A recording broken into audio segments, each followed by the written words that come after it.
Bien, como esto que está acá no lo resolvió nadie, en el control nadie me lo envió, voy a resolverlo para que vayan aprendiendo cómo se hacen estas cosas. Bien, yo, a ver, se los voy a explicar en este video cómo se resuelven estos ejercicios que acabo de colocar acá. Hay uno que es, de hecho, de la M1, el ejercicio 2 del año pasado.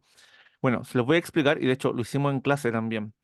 Le voy a explicar gracia a estos ejercicios. Yo en los nuevos controles voy a hacer ejercicios muy parecidos y en las tareas también. La gracia es que de a poquito vayan aprendiendo cómo se hacen, como que vayan entendiendo, ah, mira, el profesor hizo el anterior de esa manera, entonces aquí yo tengo que hacer algo muy parecido. Bien, los vayan enlazando y con el tiempo se darán cuenta que se acostumbran. Pero la gracia es que lo intenten hacer, fracasen en hacerlo y después puedan corregirse en hacerlo. Bien, si yo siempre les voy a estar haciendo los controles, no van a aprender nada nunca. ¿Ok? Entonces lo importante es que lo intenten, fracasen, es parte del aprendizaje fracasar, de equivocarse, es parte importante del aprendizaje. Y después de eso, ustedes con la corrección pueden ver, ah, se hacía así. Y después quizás de nuevo se vuelven a equivocar. Y no pasa nada, pero ya van a tener una visión un poquito más precisa de lo que tenían que hacer y el por qué tenían que hacerlo. Y con la tercera corrección, segunda, tercera, cuarta corrección, ya ahí probablemente ya lo puedan hacer bien. Pero también tienen que hacer las tareas. Bien, hay una tarea de M2 donde yo le envié ejercicios también parecidos a esto. Entonces, la gracia es que los controles yo estoy evaluando si los pueden resolver con tiempo y además tratar de aplicar lo que nosotros hemos hecho a contextos nuevos. Y en la tarea les coloco ya ejercicios donde pueden tomarse su tiempo, pueden pensarlo, pueden buscarlo de otras partes, pero el control es la evaluación que más me importa. La tarea es para que sigan practicando fuera de clase, pero el control es la evaluación. El control es lo que dice cómo están en su nivel. Bien, entonces igual está bien que intenten hacer cosas, da lo mismo que se equivoquen en todo, pero envíenme la ejercitación de sus controles. Bien. Veamos. La primera pregunta dice, ¿cuál de las siguientes alternativas no es un factor de la suma de tres números pares consecutivos? Bien, un factor es lo que podemos factorizar. Son las cosas que están multiplicándose entre sí. Un número que está multiplicando a otro. Eso es un factor. También es conocido como divisor. Entonces me están preguntando cuáles son los divisores de la suma de tres números pares consecutivos. Recuerden, un número par se puede escribir como 2n. Eso es algo que tienen que tener en su memoria, en su disco duro. Un número par se puede escribir como 2n, donde n es un número entero. Pero esto no es tan importante que lo tengan en cuenta, pero sí, tienen que pensar en números sin decimales acá. Entonces el siguiente par tiene que ser 2n más 2 y el siguiente par 2n más 4. ¿Por qué? Si nosotros tuviésemos tres pares consecutivos, como el 2, el 4 y el 6, fíjense que hay 2 de diferencia entre cada uno. Bien, entonces significa que estoy sumando 2 cada vez que me muevo hacia el lado. Entonces 2 más 2, 4. Por eso el tercero queda 4. Es porque el primero es 2n y le sumo el 4 para llegar al tercero. Bien, como aquí 2 más 4 te da 6. Entonces la gracia es eso, que vamos de 2 en 2. Cada vez le fui sumando 2 a los números. Y ahí tenemos los tres pares consecutivos. Me dicen la suma de ellos. Así que los voy a sumar. 2n más 2n más 2 más 2n más 4. La gracia de estos n's es que es como sumar cosas, como sumar sillas, como sumar lápices, como sumar frutas. Bien, dos sillas más dos sillas más dos sillas son seis sillas. No es que las sillas queden al cubo o queden, no sé, alguna palabra extraña, algo nuevo que tenga que hacerse con las sillas. Bien, no es que se eliminen entre sí o algo por el estilo. Si están sumando sillas, el resultado va a tener sillas. Aquí, ¿qué están sumando? Están sumando n's. Entonces, yo voy a estar contando, el resultado tiene que tener n's. Dos n's más dos n's más dos n's. ¿Cuántas n's tengo en total? Seis n. Es eso, es literalmente eso. La gente a veces se confunde mucho con como que las letras tienen alguna propiedad muy especial, algo cualidades, no sé, que se tienen que hacer multiplicación entre ellos, cosas raras. Y no, es lo mismo que sumar objetos, solamente que esos objetos no tienen una cantidad conocida. ¿Cuánto vale una silla? No sabemos, pero igual estamos sumando sillas. ¿Cuánto vale un lápiz? No sabemos, pero igual estamos sumando lápices. La gracia es que es un objeto, que no sabemos su valor cuantitativo, no sabemos cuánto valen números, no lo podemos describir, igual que esta n, no sabemos cuánto vale el número, pero es una cosa, es un objeto, es una letra que estamos sumando. Aquí tengo dos veces n y dos veces n. Entonces, en total, ¿cuántas n estuve acumulando? 6n, porque la estoy sumando. Bien, y los números normales se suman como siempre. El 2 con el 4 nos da 6. Entonces sumo peras con peras, que son las n, y manzanas con manzanas, que serían los números normales. 2 más 4, 6, 2n más 2n más 2n son 6n en total. Mismo que decir 2 lápices más 2 lápices más 2 lápices son 6 lápices. Voy a insistir mucho con esto, porque la gente quiere buscarle una explicación súper profunda a las cosas. Y es básicamente eso, estoy agrupando. ¿Lo podría demostrar por distributividad? sí, se puede demostrar por distributividad, pero básicamente vamos a llegar a un punto en que vamos a demostrar lo mismo, o sea, vamos a llegar al mismo asunto. Ok, entonces, nos queda esto que está acá y dice cuál de las siguientes alternativas no es un factor. Y aquí no tengo factores, o sea, sí, aquí tengo el 6 por el n, pero no hay un factor completo, o sea, no es el factor de la expresión completa, es factor solamente de un término de la expresión. Entonces yo quiero factorizar por distributividad todo esto, o sea, devolverme de la distributividad. Recuerden que todos los números siempre están multiplicados por uno, porque cuando queremos ver el factor que se repite, tienen que haber multiplicaciones en los términos. Este es el primer término, este es el segundo término, los que se están sumando. Entonces, ¿cuál factor se repite en cada término? Que se repite es el 6. Y aquí tiene sentido de por qué colocamos el uno.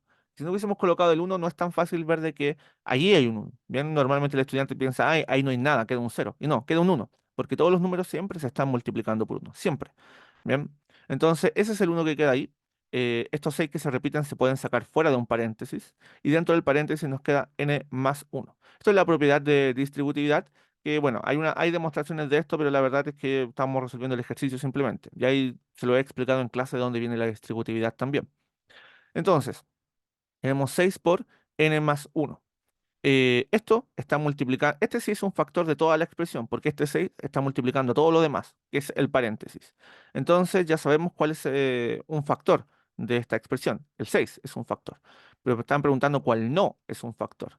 Entonces uno podría decir, bueno, el 3, el 2 y el 12 no son factores, no, no están aquí. Sí están, porque el 6 se puede seguir factorizando. El 6 se puede escribir como 3 por 2. Entonces sí son factores. Solamente yo necesito seguir factorizando simplemente. Entonces el 3 y el 2 sí aparecen como factores. El que no aparece como factor es el 12. Pero profesor, ese n podría ser un 11 más uno nos da 12. Sí, pero eso depende.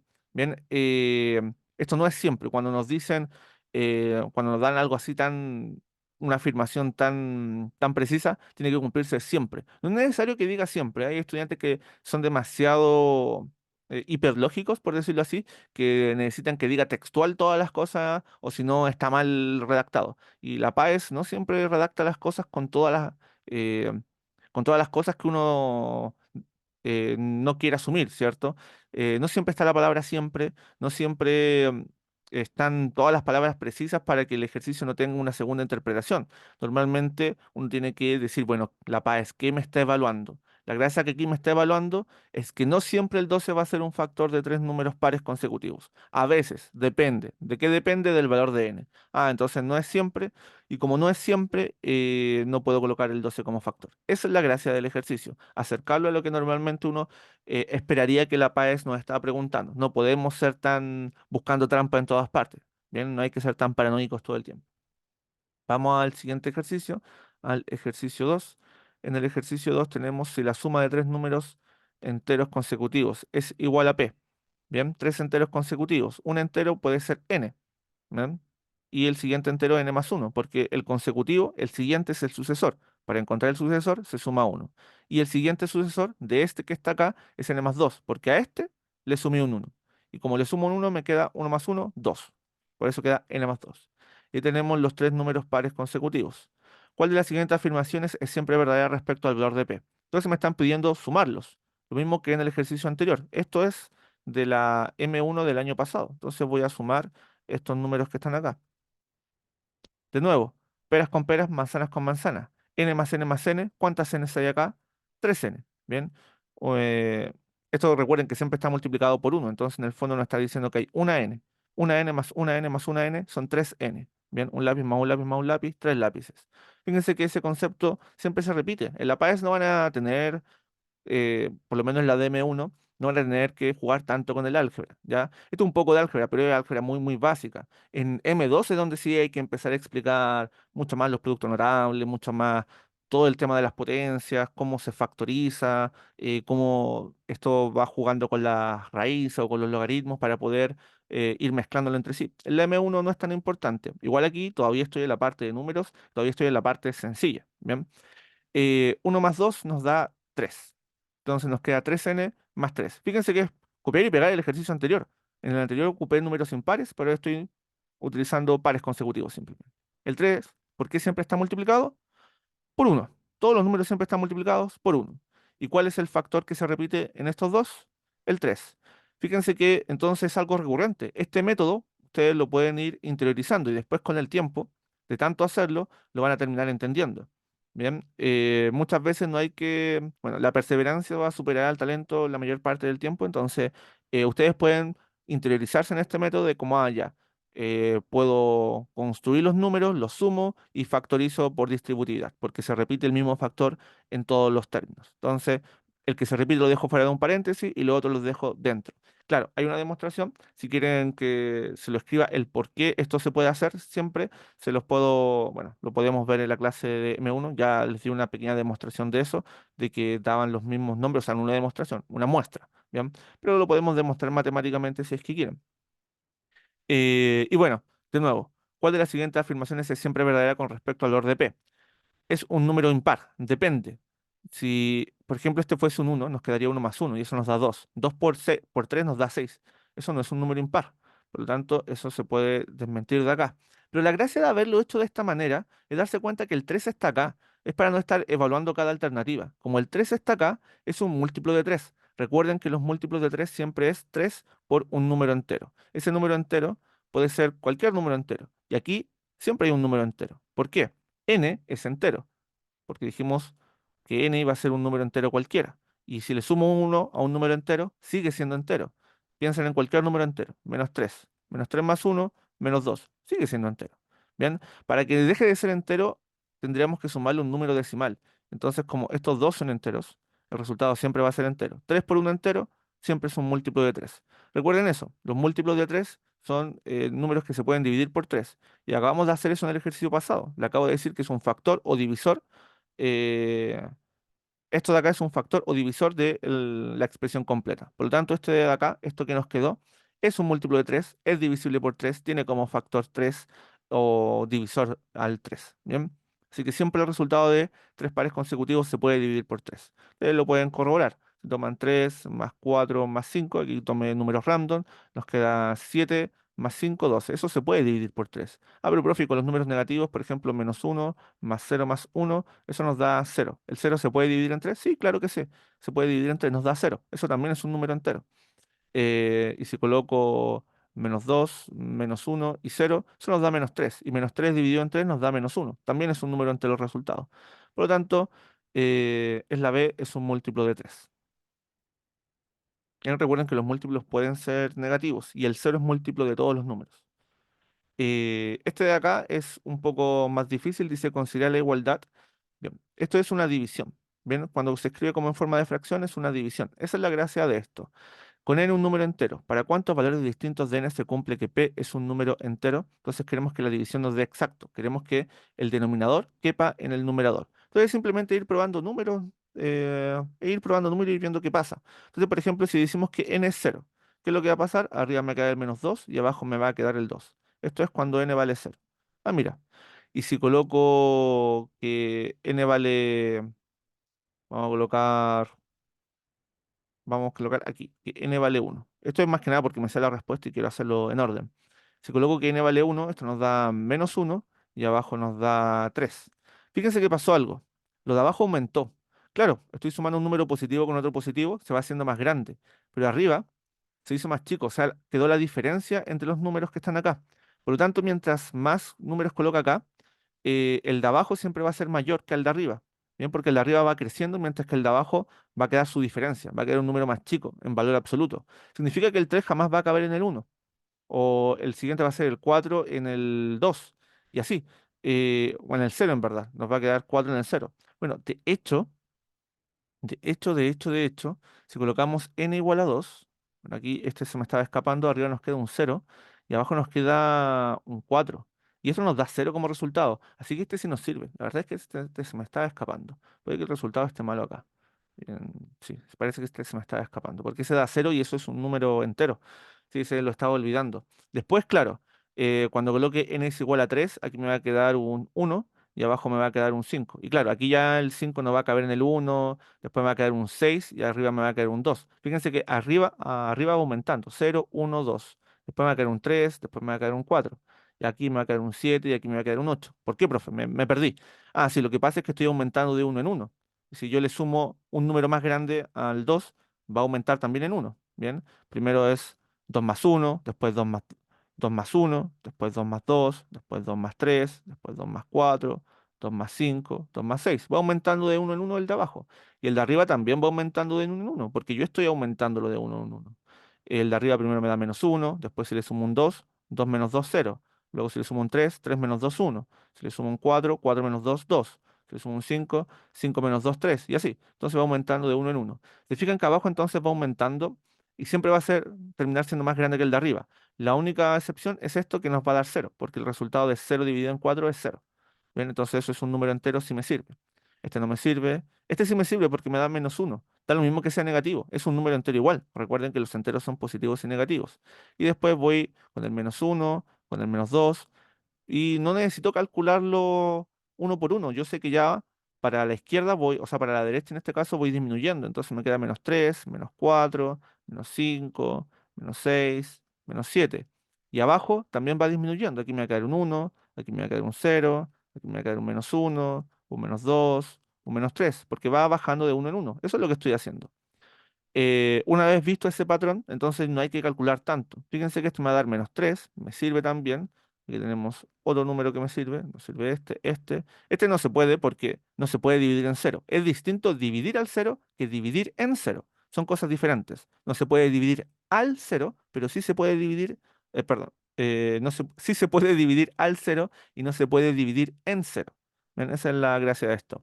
Bueno, el menos uno cabe en el 5, en el menos 5 sí, cabe 5 veces. El 2 cabe en el 6 sí, cabe 3 veces. El 3 cabe en el 7 no, no, no, no cabe. Y nos va a caer el menos 8 y el menos 4 este también cabe. Tenemos 1, 2, 3, 4, 5.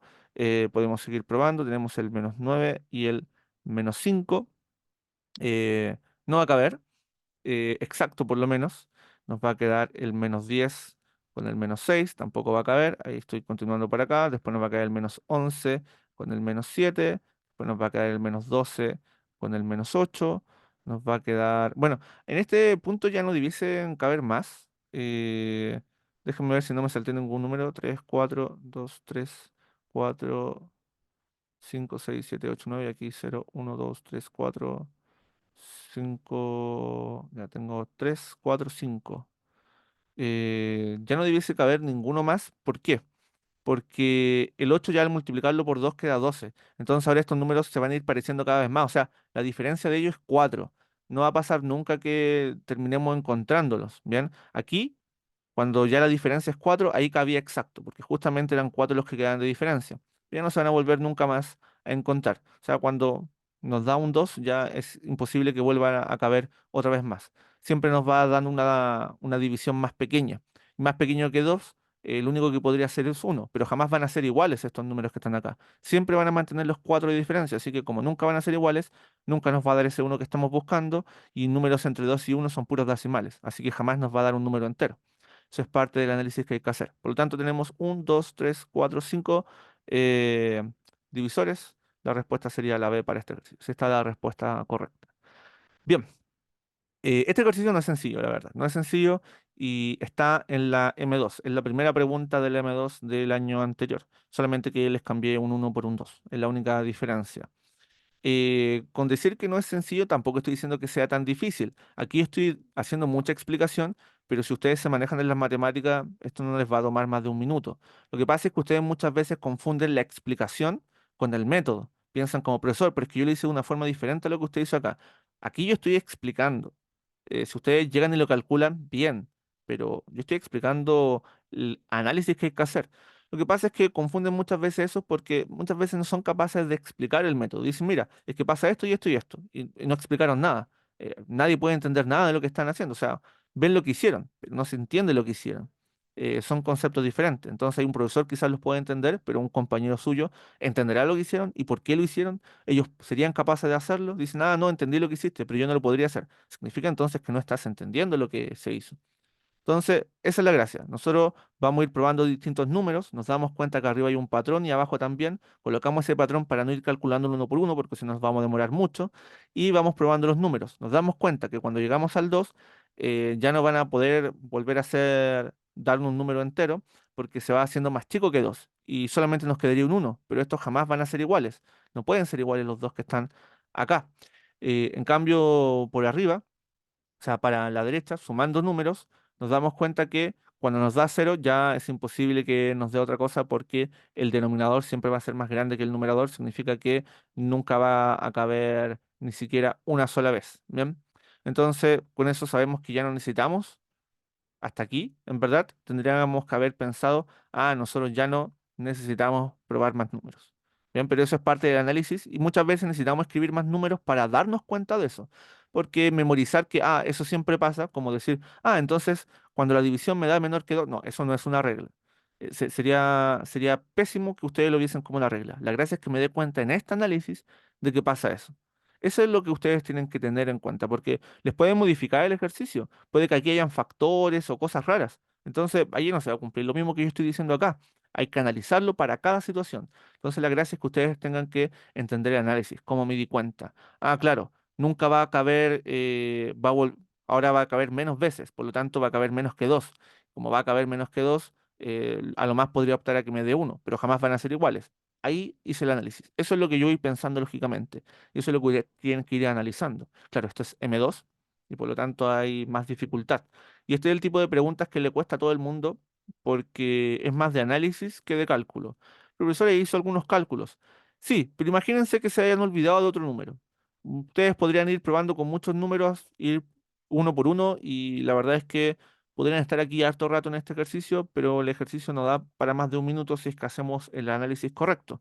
Quiero que se queden con el análisis más que con los cálculos, ¿ya? Eso es lo importante siempre en las preguntas, el por qué y no el qué, ¿ven? No la respuesta. La respuesta es simplemente una anécdota cada vez que ustedes resuelven un ejercicio. Lo importante es el cómo llegaron a esa respuesta, cómo lo pensaron. Ejercicio 4. ¿Cuál de los siguientes números no es un número primo? Esta pregunta es fácil, es sencilla, porque simplemente hay que ver cuál está en las tablas de multiplicar. El 49, que es 7 por 7. Y nada más. Eso es lo que habría que hacer en el ejercicio. Bien, todo número que sea compuesto, que sea resultado de una multiplicación, no es primo. Y listo, ahí está la respuesta del ejercicio. Ahora, podríamos ver que ninguno de estos números cumple la regla del 2. No la cumple porque no terminan en número par. No cumple la regla del 3 porque si ustedes suman 1 más 7 les da 8, no es múltiplo de 3. 2 más 3 es 5, no es múltiplo de 3. 2 más 9 es 11, no es múltiplo de 3. 3 más 7 es 10, no es múltiplo de 3.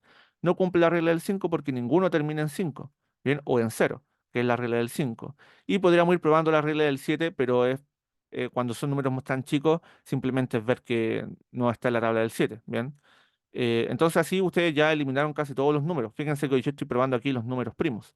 Podríamos utilizar la regla del 11, pero en los números pequeños todos los múltiplos de 11 son fáciles de ver. 11, 22, 33, 44, 55. Son los que tienen los mismos dígitos. Entonces no cumple la regla del 11. Y ahí ya hemos eliminado prácticamente todos los números. ¿Bien?